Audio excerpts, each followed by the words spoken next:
Hello, everyone, and I'm really glad that you've been able to join us today for our webinar on empowering librarians in research, which I think is going to be really interesting and interactive webinar for you.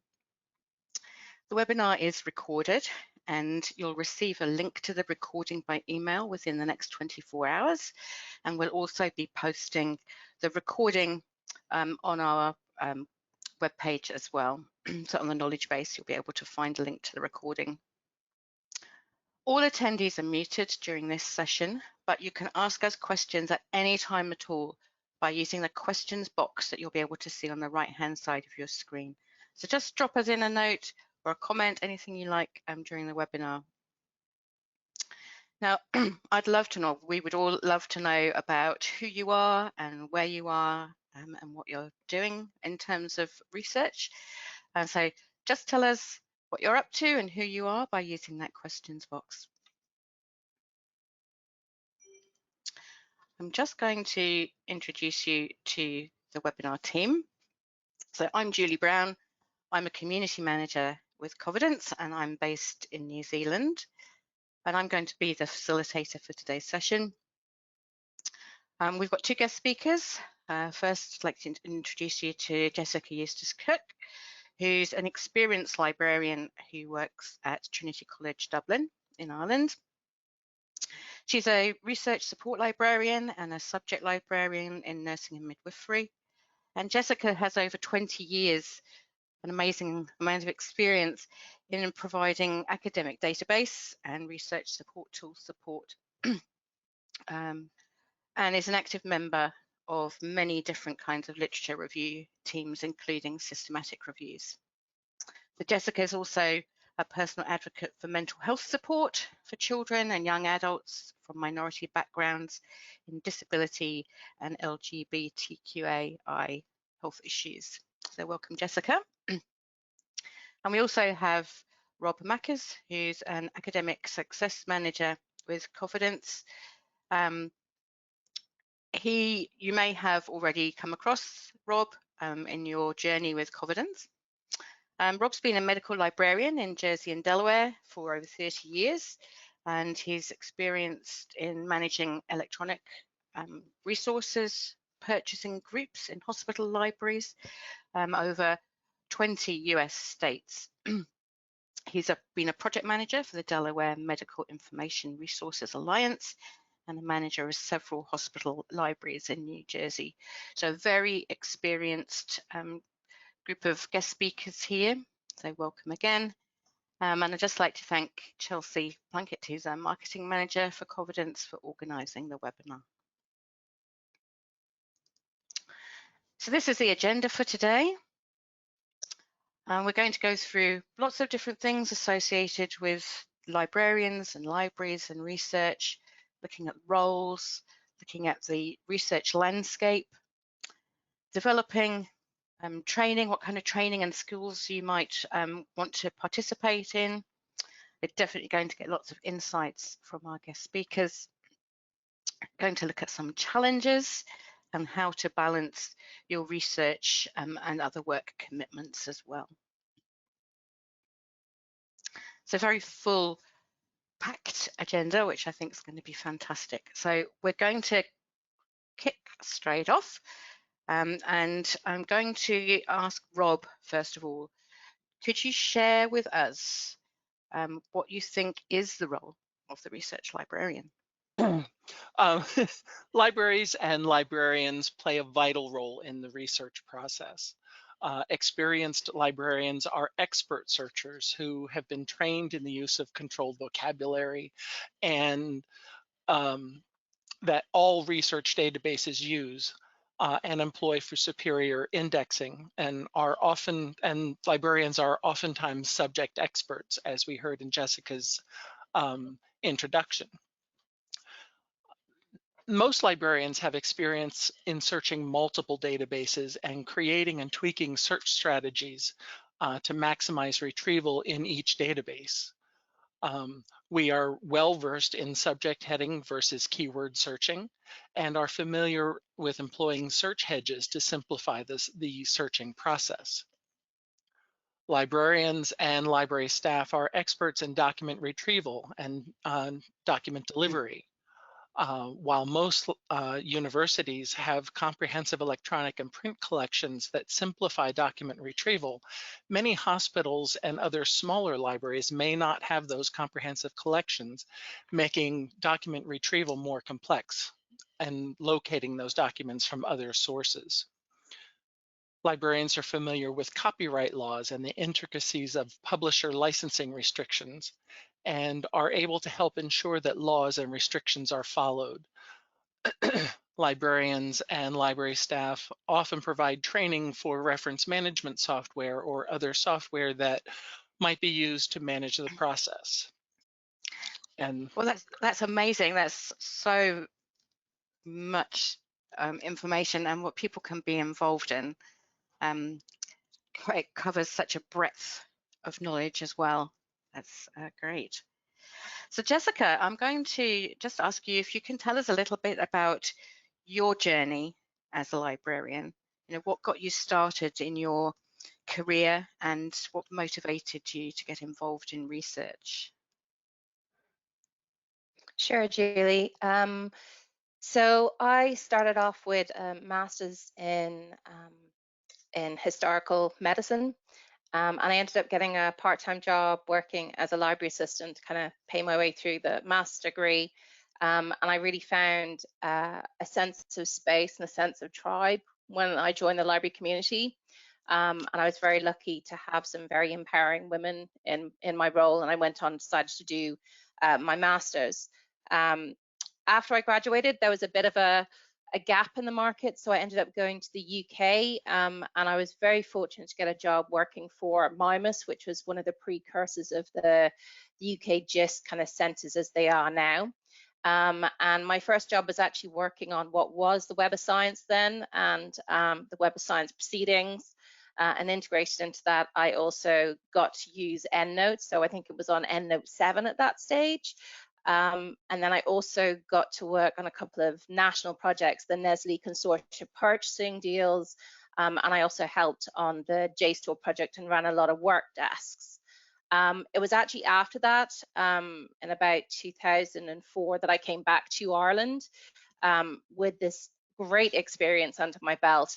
And really, I was very glad that I hadn't been scared to move outside of my comfort zone, to leave country, first job, new place, and work for Hibernia College. And they were the first kind of really virtual college that existed in Ireland.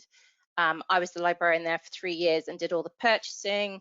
So really got my head using the market that I got to know in the UK to start building a collection for them. And then after that, I got the job working for Trinity College Dublin as their SFI research support librarian. So SFI is one of our big funders. And there were only 4. It was a brand new role that had been created at that stage. And that really became the stepping stone. But I think it was the experience with those databases, with the learning, the teaching, developing documents, all of those really core things that you can learn wherever you are, and the desire to teach that led me to get into research, primarily from a teaching point of view. But my job is now completely flipped. So where I would have been doing 80% teaching and maybe 20% research, that is now completely different. And now I do 80% research and 20% teaching. That's a very interesting flip around. It's interesting to know how that's kind of changed over time. That's thank you for sharing that. Now I'm going to ask Rob if you can tell us kind of what areas of research librarians can get involved in. And while Rob's kind of talking about his experiences there and knowledge, perhaps the audience would like to share maybe what area of research you're working in at the moment. So drop that into the questions box for us. We'd love to hear what particular areas you're working in. Over to you, Rob.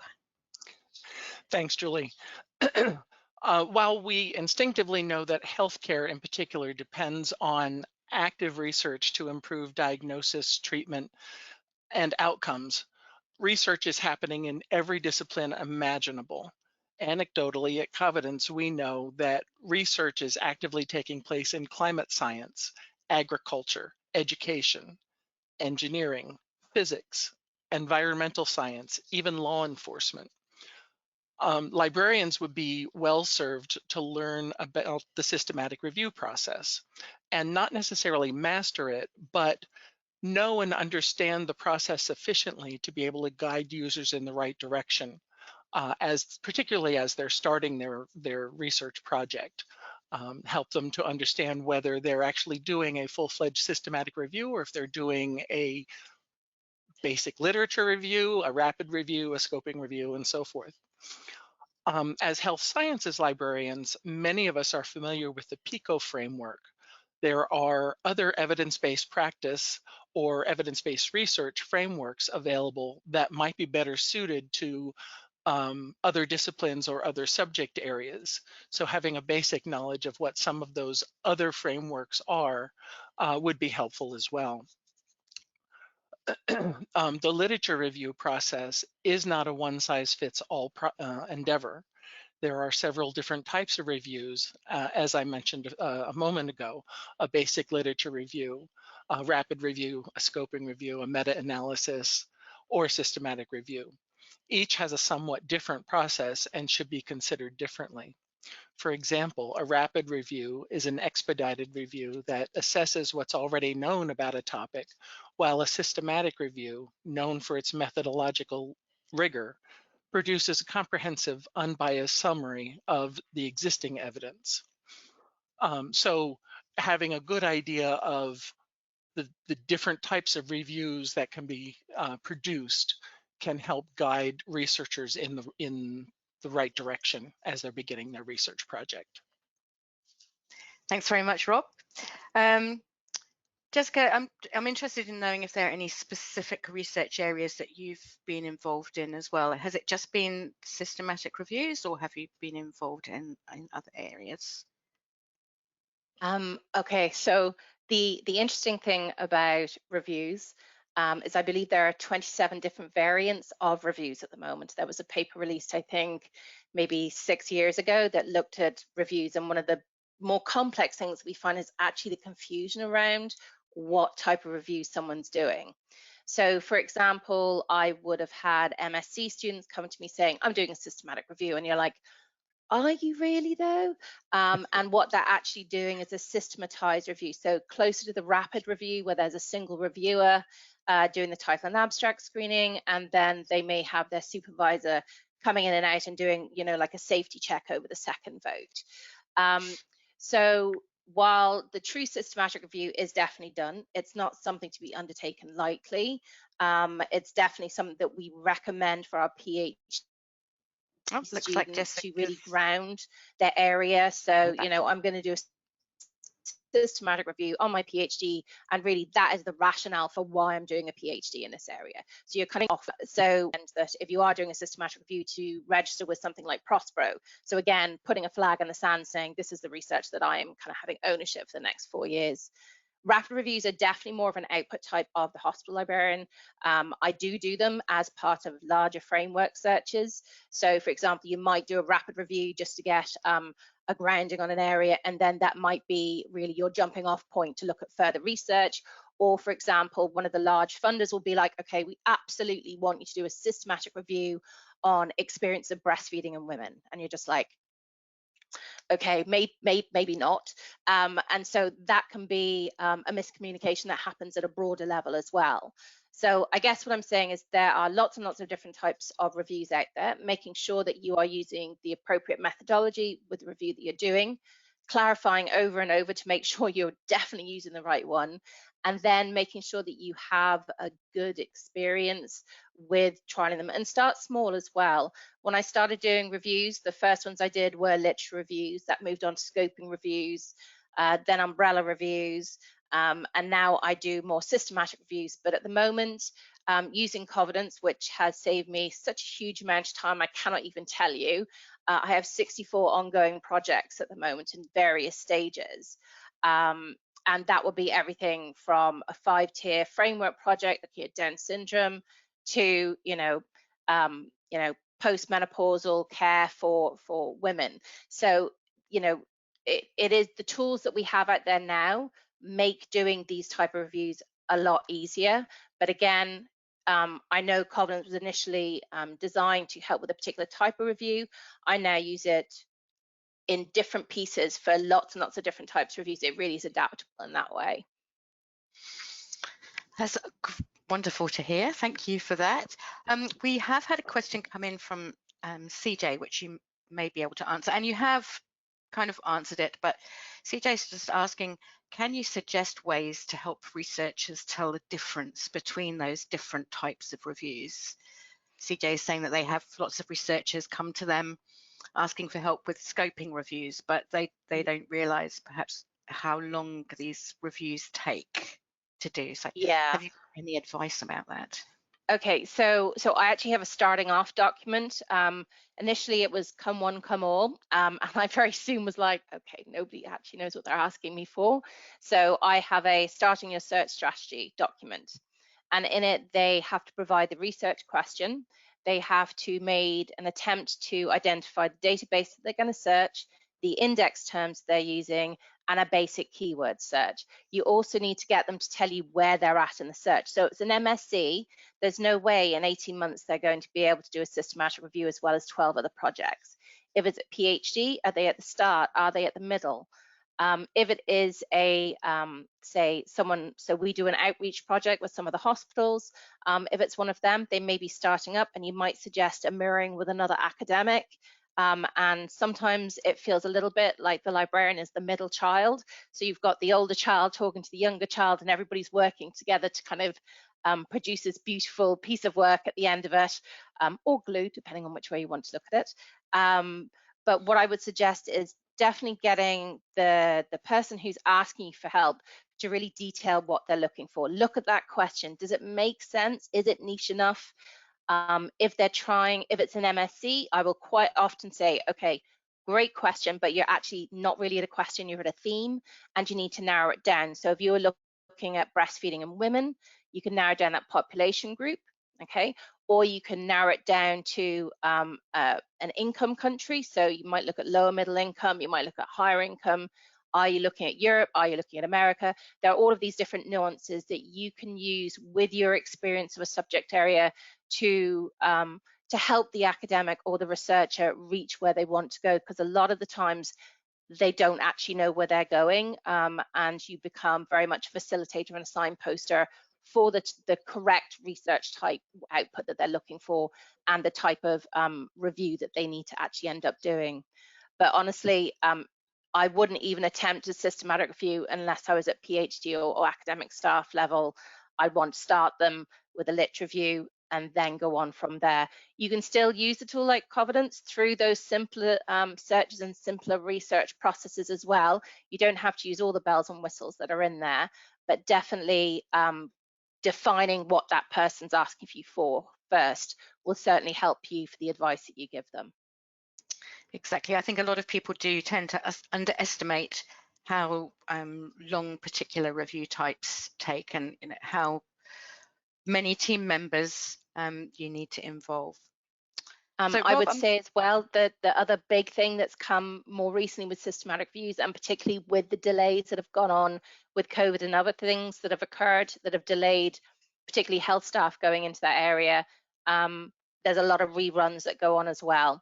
So once you get over 12 months, a lot of publications won't accept that search, and you end up having to run a rerun, and that incurs another set of processing that goes on beyond what you'd originally planned for. And that can be hard to manage with your workflow. Great point. I'm just going to move on, and with all this research going on in your lives, Rob, I'm just wondering, do you need any other qualifications as a librarian to follow a research path career?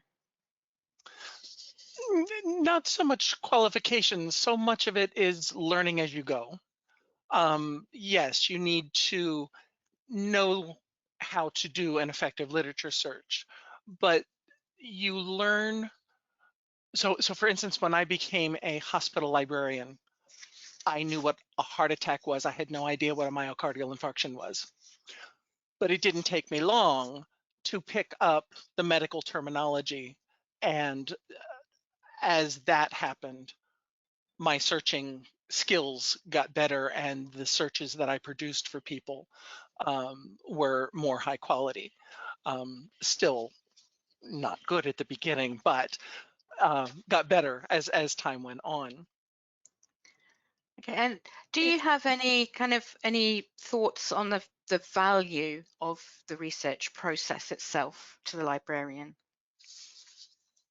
I think that librarians are uniquely qualified to participate in the research process. Um, as I just mentioned, many librarians are well versed in literature searching methods across a wide variety of databases.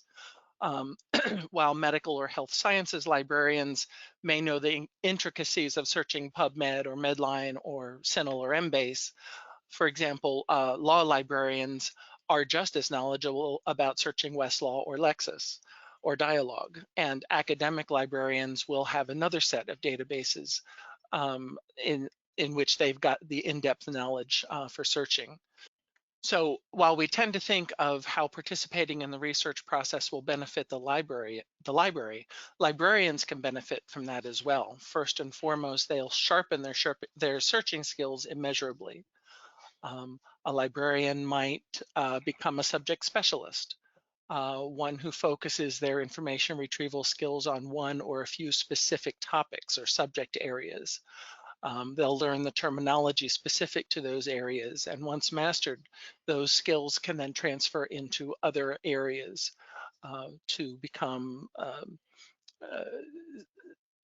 knowledgeable in other subject areas or other being able to perform more in-depth searches, being able to participate more in the review process rather than just simply providing the literature or the documents to the review team. Great, thank you for sharing that. And we've had a question come in from Laurie, who's asking, I think this might be for you, Jessica, in terms of kind of directing your users, your patrons, to different review types, do you refer them to resources like the Joanna Briggs Institute, for example? So Trinity is a JBI affiliated website, institution. So we would do a lot of work with JBI. What I would say is that there's a lot more help out there now than there was when I started off. Rob was saying earlier on that the searches that you start off with are not the searches that you do now. So I would say it's taken me 6 years to really build up my expertise, and that's why I have such a growth of projects now. When I started off, I didn't use truncation, I didn't use, any shortcuts. I plain spoke everything because I wanted to be sure that what I was searching for was coming back. And there's a certain amount of confidence that comes along with doing the research. My top tip as a researcher, though, a research librarian, would be to have a study buddy, if you want a better word. So test that search on one of your colleagues, get them to think about it. Really try mind mapping. There are some great apps and tools out there at the moment where you can ping an idea and kind of play around with some ideas. And I use that with some of my MSc students when they're really stuck on an area and not really doing well with it. And also at Trinity, we do have a community of practice now set up. So there may be 3 of us that will be expert searchers, and we're mentoring the rest of our team. Rob did mention about expanding skills. What I would say is where nursing and midwifery might have fallen into the health sector beforehand, we're now doing research on the history of nursing, to the impact of nursing on reconstructive surgery and computer science and facial mapping. You can go anywhere with research. I don't think research is siloed in the way that it was. And definitely the growth of academic database allow us to move outside of it. The 2 biggies, I suppose, at the moment will always remain for the moment Cochrane, which is seen as the gold standard for your systematic reviews, and JBI, which originally started off as taking in more qualitative, but they have equally as high-end kind of quantitative material out there now. They have excellent resources on their website. The Cochrane manual is more like a tombstone. It's that big with the amount of information in, but thank goodness it's now digital, so it's much easier to search. And even the database that we search now, you know, there's much more help about proximity operators, truncation, how they can apply and adapt. Rob earlier mentioned about using hedge searches. I actually don't use them because I like to use my own searches. I like to work the mental process of where I'm going with each thing and how they connect together. But the other thing as well is your experience also leads you to this unique balance within searching. My colleague talks about building a search as a mix between art and science, or art and magic, I think is actually the term that science and magic, where you're trying to find that sweet spot in between precision and also the breadth of what you're trying to get as well. So you can read as many manuals as you want, but it's really learning on the job, having that mirror, having another academic or another librarian to ping off those ideas will really help you grow as a research librarian. Everybody learns, everybody grows. I look back at some of my searches when I first started out and think, oh, really? But that's part of the joy of doing it, and I only get more enthused the more research that I do. That's wonderful to hear. And so we've got this kind of idea about what what research librarians can do, but I'm just interested in knowing a bit more about what's the benefit for the library in having experienced research librarians, and what's the benefit for the patrons, the library patrons. Jessica. So the benefit for the library and for the librarian is while we don't naturally live in an environment of publish and perish, it still looks amazing for your CV to get out there. In definitely the social sciences, there is more of an ethos of collaboration, of larger research teams working together to an end. That's slightly different to the arts and humanities, where you may not have the systematic reviews and that kind of thing, but there's still the support mechanism that goes along with it as well. I think the benefit for the patron is they are not coming in cold calling. Okay, so they are coming in with someone that has some experience. In Trinity, we do have still subject librarians rather than collective subject teams. So you will get someone with experience, but we do a lot of mirroring. So say I'm working on something and it tailors into clinical speech. That's not my forte. So I will then say, will you come and mirror with me on this? I just want to make sure that I'm getting the right tilt with this. And you can always bring in other people to help you. And in fact, academics are really happier to have more people on a team in our area to make sure that they're hitting that sweet spot than less. Because systematic reviews are a huge amount of work. The more people working on it, the faster that can move through the processing system, and the faster they get their deliverable at the other end. So for the library, it's good for getting your name out, that you're part of the research process, that you are current, that you are relevant, that you are making a difference to the academic name that's out there. And for the academic themselves, it means that they're getting an expert that already has experience. I say on average, when I'm involved in the search, what would take an academic 3 months to do takes me a day and a half. And that's a massive saving. So they index me into their Gantt charts, and I have a fast deliverable for them that would take them so much more time. And that's always appreciated. And then you have that mentoring point. So I follow them through until they really reach extraction, at which pace I hand them over to the tool. So you're there from development all the way through. Thank you. That's a huge benefit. I mean, any way that we can save time in the process, as long as we're not compromising quality, of course, is vastly important in today's society, and ideas about research wastage. So that's great. Rob, I wonder if you could just tell us about, does the research role differ between different types of librarians in different settings, for example? The short answer is yes, but no. Generally speaking, formalized research is more prevalent in academia than it is in the hospital setting. That's not to say that there are no research efforts happening in hospitals, because there's a lot of research happening in hospitals around the world. We saw this during the height of the COVID-19 pandemic. where research was happening everywhere, from small scale research based on observation of just a small population or small sample of patients to large scale studies involving hundreds or thousands of patients. Research is happening everywhere. There is major research happening at hospitals. These are typically large medical centers, often generally teaching hospitals, often affiliated with academic medical centers. And I should preface that by saying that my lens for what I'm saying here is US-based hospitals. I'm not certain how that might differ in other parts of the world. Broadly speaking, research is often based on the population, the patient population that clinicians are seeing on a daily basis. Research tends to be more focused at the hospital level, and more focused and more of a priority at the university level than it is at the hospital level. Dedicated research departments may be working on multiple studies in various areas at the university level.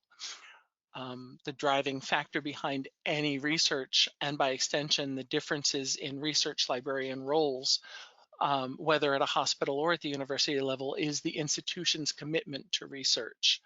Are faculty members required to do research in their fields? Or do researchers do it because they love it and want to learn something, or whatever? Are students or residents or interns required to do research projects either annually or one large project over the course of their learning career? All of those kind of factor into the focus on research, whether it's at the hospital or at the university level. So you may have a group of residents doing a research project in a community hospital, but it may not be as involved or as intense as a research project done at the university level. So research is happening everywhere, is the takeaway. And being able to support it to be able to adapt and to support it is the librarian's job, in my mind. Great, thank you very much. We've had a couple of questions come in, so I'm going to ask those to you both. We've had a question from Petit, I hope I've said your name correctly, come in, who's asked, have Jessica and Rob benefited in their learning from completing press request? I think it's said press, the initials PRESS, requests for other librarian-built search strategies. Jessica, Rob, are you okay if I answer this one? Go for it. Okay, so press would have hit the it's been around for probably, I think, about 3 or 4 years now, and it's where basically you get a colleague to check over your search strategy for you. So there were a couple of reviews done looking at errors which had got through searching all the way through, and in fact, I think because of the errors that were identified, that's why there are more and more information specialists asked to be on these searches to make sure that the searches are replicable, that you can make sure that there's a follow-through process, that we're not putting erroneous data, because honestly, if your search is wrong, all the data that comes afterwards is flawed. So it is the cornerstone of what happens, and that's why I think that's why I'm so busy these days, because people want to make sure they get that right. So with press, as I said, in Trinity, we do have a community of practice, and we certainly have used press there. And I also worked on a WHO project as well, which was looking at mega mapping to look at elder abuse. And during that, we used press for it as well. It is great if you're doing systematic review. What I would find, though, is if you have a legacy experience with a team, so say you started off and you were looking at schizophrenia, for example, if you're rerunning that same search or large elements of it, again, because you're looking at another aspect of it, to go through press again, we don't always do that because we've already had the majority of it tested already, and that would be a reason why we might skip it. But it is a very useful tool, and certainly when I was learning, I used to do a lot of testing things out on two of my colleagues who are more experienced than me.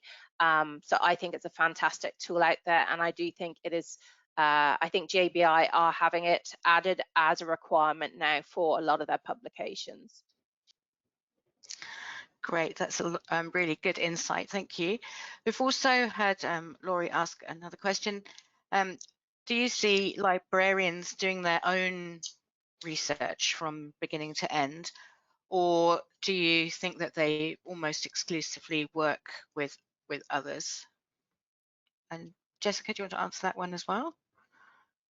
I think it depends on the librarian. So, for example, I would love to do my PhD through research. At the moment, I'm quite busy. I have twins and I have a 13-year-old, and I really don't have time to do anything more than I already do. So I think it depends on the librarian. I do think that the more we move into issues like sustainability, we're looking at, inclusion, diversity. There is definitely space for librarians to do their own research. I think a lot of the time we're so busy with the day-to-day and supporting our students and the academics and our staff that we actually forget to do our own research. And also, I think, not exclusively, but a lot of us do suffer with imposter syndrome, where you're like, okay, do I actually have the right to speak in this realm? And that's something that doesn't stop as you go along as well. So I think sometimes we're our own worst enemy. Absolutely, a librarian can do any research they want. We certainly do have examples from Trinity where we do our own research, but time and funding plays a big part on why there isn't more published in this area. But you will see it in your local libraries. So we have an academic and special library group in Ireland, the Health Service Library Group as well, and I'm sure Rob can talk to American equivalents out there where there are more academic writing groups, there are more research focused groups, there are more opportunities for librarians to do their own research. And I say, if you have the capacity, do it. That you really can't do wrong to shine a light on how fantastic our careers are and how much we have to give our communities. Thank you. We've also had a question come in from Amy. So Amy's asking, besides for uploading search results, do you use Confidence in any other ways? And that kind of brings me on to my next question for you, Jessica, which is about, could you share with us some of the tools and resources that you frequently use when you're participating in systematic and other types of literature review? So the process has evolved over time. I would say, what are we looking at? Maybe 5 years ago, really when Confidence started hitting the scene, we had formerly used EndNote for a lot of our management of our searches, and then exporting results from EndNote into a spreadsheet for systematic reviews, and it was very laborious. Academics had massive issues with, they'd lose their laptop or they'd lose a memory stick or, the storage of it. Then they had sensitive data that they were worried about and all sorts of things that kind of went along with it. Confidence really came onto the scene when I was doing something that was looking at, I believe it was suicide basically within the emergency department. And one of our team of academics had actually mentioned using it. At that stage, Confidence was allowing you, I think it was up to 1,000 results at that stage to play around with it. And that was the first time that I used it. And for me, getting away from the spreadsheets was just amazing. I have dyscalculia and I get very nervous with all those numbers. And it just made everything so much more seamless. And really, we continued using EndNote in conjunction. So we would run our searches, go into EndNote, deduplicate in EndNote, and then go into Confidence. Confidence has listened, and now deduplication totally sidesteps EndNote and goes directly into Confidence. There are very few resources other than potentially my grey literature search that I'm still using EndNote as an interface to Confidence. And within Confidence, there's a lot more adaptability with the tools. So if we're doing a rapid review or I've got an MSc student, then we just knock off the number of reviewers required. So we can do a one review and then a double one where the academic comes in. I think I mentioned that earlier on. Other things that we do to support research is I'm a big believer in the triple strand. So I use all of the indexes. I always start in Embase because I think it has the most rigorous index out there. I build an index term, then I would build a keyword search based on the index terms. I flip that back to the research team who then expand on it with their experience and add or tweak. These days, because I've done so many in the subject areas, there's less of that going on. Where I still end up getting foxed is when we start looking at pharmacology. So you've got things like, generic drug names and then company names and those kind of, that's still quite tricky. But the Covidence just allows everybody from multi locations, so 6 different countries can collaborate on it as a tool, and the whole process is never going to be lost because it's up there. I can bob in and out, I can keep an eye on it, and add up my full text to it when they get to that stage. And then as I said, I do normally hand over at extraction phase to the team, and they would use a variety of extraction tools, sometimes using Covidence, sometimes using other ones as well. And I would also use JBI Samari as well, which is a similar product, but not as evolved as Covidence. And that is because that is a requirement to use that system with JBI publications. So you were talking about the Joanna Briggs earlier on. They have their bespoke resource that you do have to use to publish with them. So those are the key ones that I use. Brilliant. Fantastic. Thanks very much for sharing that. And so you've spoken a little bit about kind of research role, and right at the beginning you did mention some of kind of teaching. Can you really briefly tell us kind of what experience you have in teaching as a role, Jessica? When I first started, 80% of my job would have been teaching. And what happened was the school grew. There was a massive increase in the number of students, and I did not have capacity to reach them all in a one-to-one way. So in first year, I still see all of our undergraduates, and I do simul classes 13 times, but it means it's a bottom on seat and they're seeing me, and there's that one-to-one contact with the library and building that relationship. But now in third year, I teach systematic searching because research should start at an undergraduate level. We cannot have people coming from health hitting, MSc level and not having experienced that. So they were required to do a literature review. By MSc level, it's a systematic review. So the systematic review, was actually on a suite of research tools which Covidence is now embedded into, and that was provided for our MSc level, and that's been in place for about 4 years now. But again, when you bed into a suite with a tool like Covidence or EndNote or any of this, it's unable to remain dynamic enough. So you end up having to do add-ons. We are very lucky with Covidence, have excellent support files in there. So there's a lot of videos, screen dumps, which actually is really useful for our researchers who tend to be quite diverse. So some people like the print with the screen dumps, other people like the videos, and there is a blending of that. And that is reflected in my own teaching. So nobody learns in the same way. So I am now fully embedded into our virtual learning environment. So so I'm on every single module for every class that's delivered in the School of Nursing Midwifery. And in there is a suite of learning resources in there that build on year by year. So you may start off with CINAHL and PubMed, but by the end they have 4 databases on their belt. They've tried to systematize search, and they have a deliverable at the end of it. And I've integrated at least 3 or 4 different tools in there as well.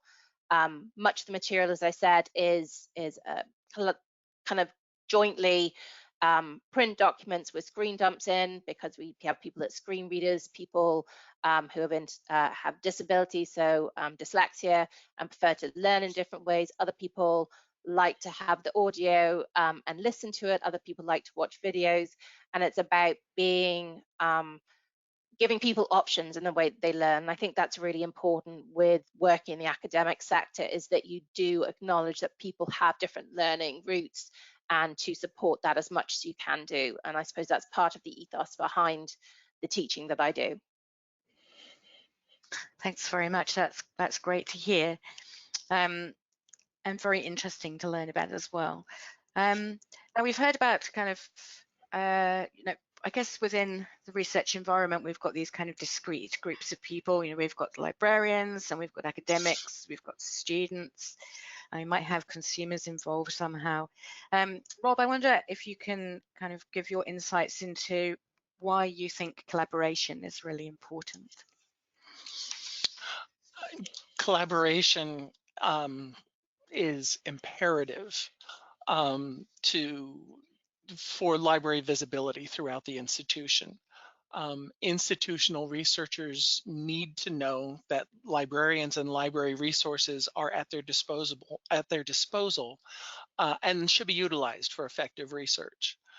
That is best achieved when librarians, whether general staff librarians or library administrators, are visible throughout the institutional community. I once had a supervisor who was fond of saying that you must tell someone something 7 times before it sticks. Over the years, I've found that to be absolutely true.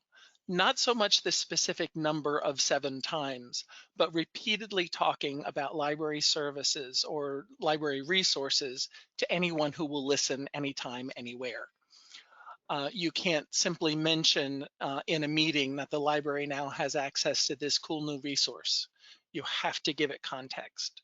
You have to talk about it repeatedly, and you have to make your message relevant to the people that you're addressing. That happens by getting out of the library and serving on institutional committees or participating in new staff orientation. It happens by keeping past information requests in mind when you're working on other requests. You might find an article that could be useful to somebody you did a search for 2 months ago.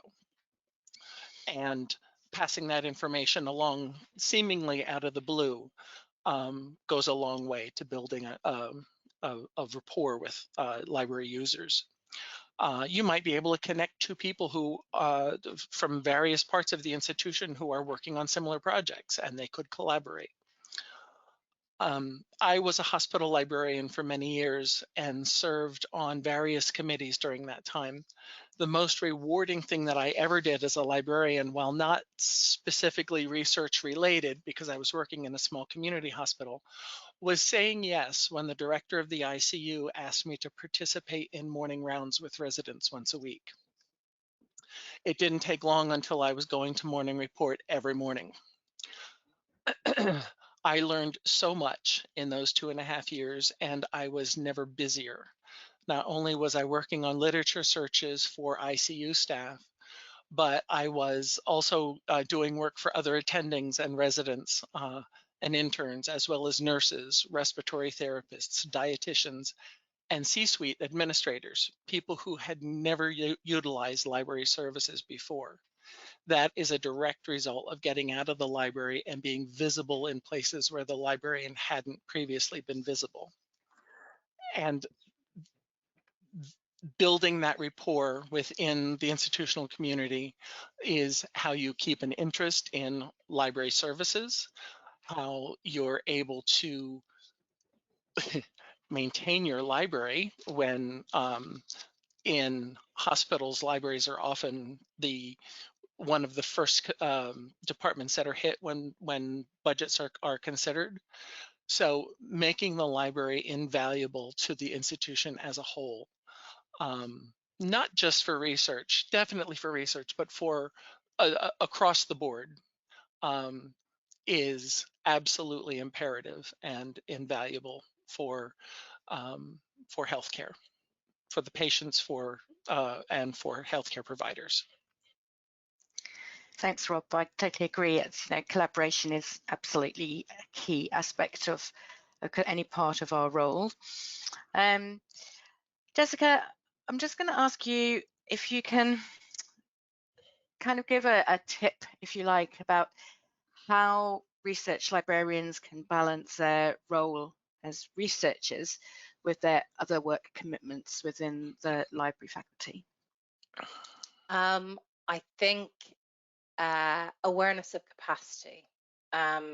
So you will have deliverables every year that you're required to, generally it's teaching that would be part of it.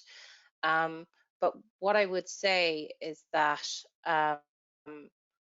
my involvement with the research projects, it's for me, it's more than rapport, it's a relationship that you have with them. So if you're working on a research project with a team and that academic is delivering teaching and training, then they will tell you when a new book is coming up. They will tell you when there's a new input of students coming, which allows you to be more reflective and reactive to what's going on. And in that way, you are informed to better prepare yourself for what's coming down the line. Rob earlier on was talking about the, kind of being current, being key. I now sit in the academic forum. I'm now on the staff mailing list. I have worked very hard on those relationships to make sure that I have as much information that I can so that I can really prepare what my work is going to be. I look at capacity, and if there is a better tool out there to save me time, save the academic time, then I'm going to develop a resource. So I have a suggestions box for my students, and when I see them in the first year, I say, okay, if there's something that you're not getting, then you're not the only person not getting it. Ping me an email and I'll create a Panopto video for you. I'll do a snapshot video, and I'm very dynamic in my response to what that student has. And in that way, I'm able to respond to things before they become a capacity issue where I'm having to rerun the classes all over again. Also, I mentioned earlier, I'm integrated into the virtual learning environment. In there, I do have everything from beginner videos to CINAHL, Medline, PsycInfo, Embase, Web of Science. I have a referral point to them, so I can triage a lot of the queries that come in to these resources that I built over time, allowing me more time to put into research. But what I would say is where 4 or 5 years ago, I was doing 3 systematic reviews, this area of doing searches has just grown in a way that was not expected. And it is very hard to stay on top of it. You do have to learn to say no. You do have to realize that as much as you would love to do all the searches and all the projects that are out there, you have to know your own limits as well, because if you are not building in a healthy capacity within your workflow and your work from home, it can kind of overrun you as well, and it's quite hard to pull back. So my advice would be to manage capacity, work on those relationships so you get the heads up if there is something big coming down the line. So say you've got a departmental review that will require a certain piece of work you weren't expecting in a year. If there's a new intake of students and you've got to relationship, you're going to hear about it earlier on. Then if you are working on particular teaching parts, or you think that there's a query that keeps coming up, or an academic that you've worked in a team tells you this query keeps coming up, look for a way to deal with that. So just a really quick example, we had our own nursing midwifery academic referencing type. I moved everybody to APA 7th last year and built all the tools, and it's something that evolves over time now and is far more encompassing. So don't be afraid to make the hard call and stand up when you're in those meetings if you think it's for the betterment of the entire group, and acknowledge that there's only so much that we can do, and really work clever with the time that you have, and look at solutions that are outside the box. Thanks, Jessica. That's wonderful insight. And I'd like to thank both of you for your amazing insights and sharing your knowledge. It's been very, very insightful, and we've had some great questions come through as well. I just want to, and indeed, if anyone has any more questions, just drop them into the questions box, and we've still got a few minutes when we'd be able to ask Jessica and Rob those questions. I just want to give you a brief overview of how Confidence might be able to help you as librarians and information specialists helping teams. So we're here to help you help your patrons with the challenges of systematic reviews and other literature reviews. We're a cloud-based software that enables the user to streamline the review process. That means that they save time. As librarians, you can save time without compromising quality, and that's really important to us. And Confidence supports the world's largest review community with over 400,000 users around the world. Now for institutions, so we support both individuals and institutions. So as institutions, we provide you with an organisational account, and you're able, that enables your staff and the researchers to produce that high quality, gold standard, systematic or other literature review. And our rollout solution means that your patrons get quick and easy access to the platform. And they don't only have access, but they also have support. So you've got support from great people like Rob, who are dedicated staff ready to help you guys. We also have basically 24/7 community support, and that's more than just troubleshooting. So many of us as community managers are experienced systematic reviewers as well, and have the knowledge to be able to support your patrons. We also provide institutional accounts with training and webinars.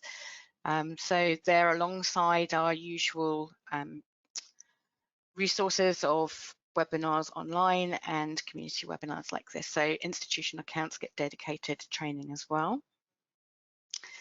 If you're not already signed up for institutional access and you're interested in finding out more about how to get your library associated with Covidence, there's a link here that can be found on our website as well. So do take a look and contact our marketing team if you want some more information.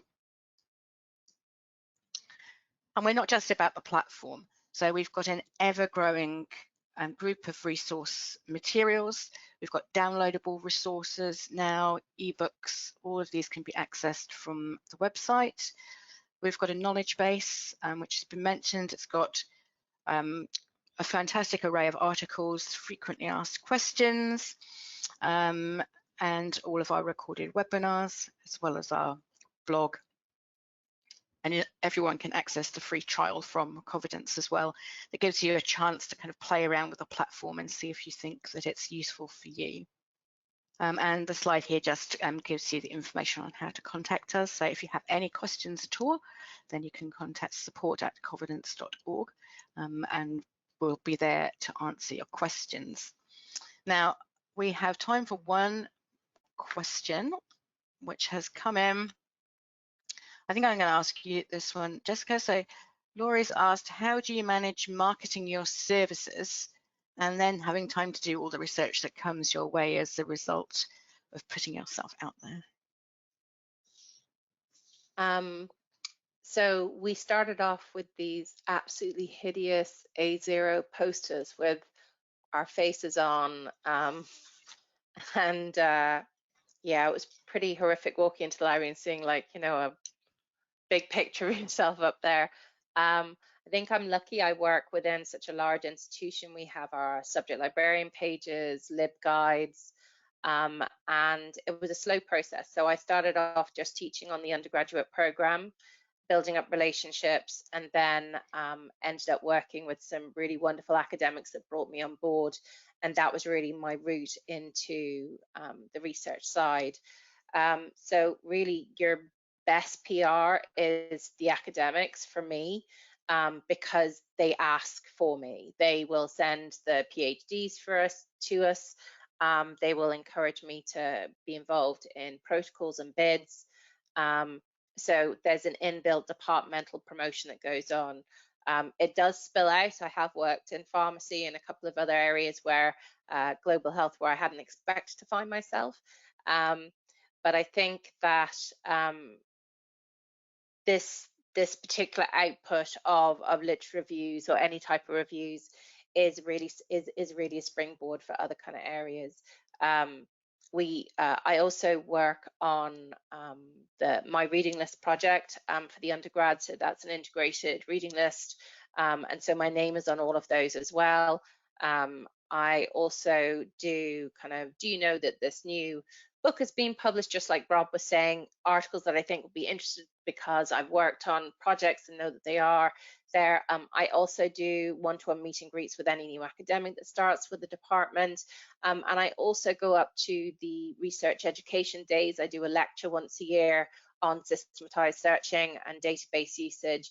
And I also pop in for their lunches and coffee meetings a couple of times in the year as well. So it's about being present. I think the first couple of years, I nearly lost my voice for the amount of talking I was doing, and that has eased up over time once you become established.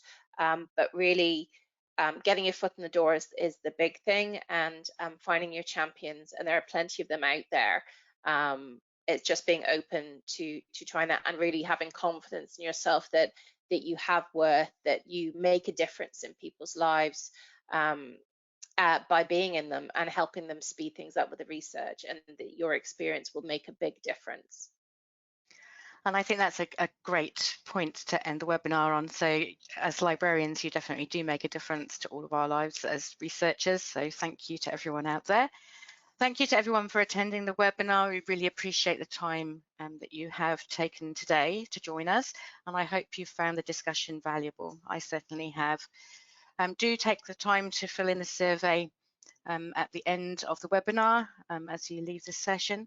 And I hope to see you at one of our other community or other webinars in the future. Thank you once again, and enjoy the rest of your day or evening wherever you are in the world. Thank you.